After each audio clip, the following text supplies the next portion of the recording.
Everyone, welcome to my channel. ఈరోజు మనం షాహీ బెండి ఎలా చేద్దామో చూద్దాం. దానికి కావాల్సింది 1 ఇంచ్ బెండి, ఆనియన్, టమాటో, 4-5 పచ్చిమిర్చి. ముందుగా ఒక బాండీలో ఒక 4 to 5 స్పూన్స్ ఆయిల్ వేసుకొని బెండి సాఫ్ట్గా అయ్యే వరకు ఫ్రై చేయాలి. అందులోనే ఆనియన్ కూడా వేసేయాలి. రెండు బాగా సాఫ్ట్గా అయ్యే వరకు మనం ఫ్రై చేసుకోవాలండి.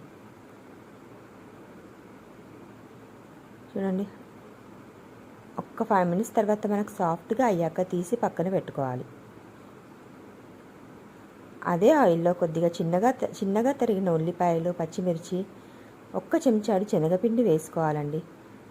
అది బాగా ఫ్రై అయ్యే వరకు ఫ్రై చేయాలి. శనగపిండి పచ్చివాసన వెళ్ళిపోవాలి. ఆ తర్వాత టమాటో ముక్కలు సాఫ్ట్ అయ్యే వరకు వేయించుకోవాలి. టమాటోని, సాల్ట్, కొద్దిగా కారం ఇవన్నీ వేసుకొని గరం మసాలా, జీలకర్ర పొడి, ధనియాల పొడి,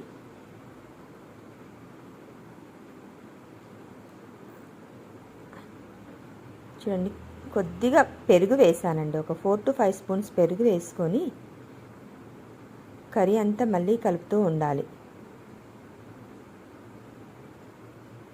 కొద్దిగా కొత్తిమీర, మనం ముందుగా వేయించి పెట్టుకున్న బెండి అండ్ ఆనియన్ రెండు వేసి మిక్స్ చేసుకోవాలండి.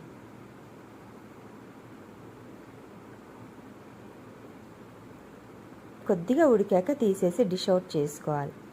ఇది వేడివేడి అన్నంలోకి, చపాతీలోకి, పూరీలోకి చాలా బాగుంటుంది. Thank you for watching.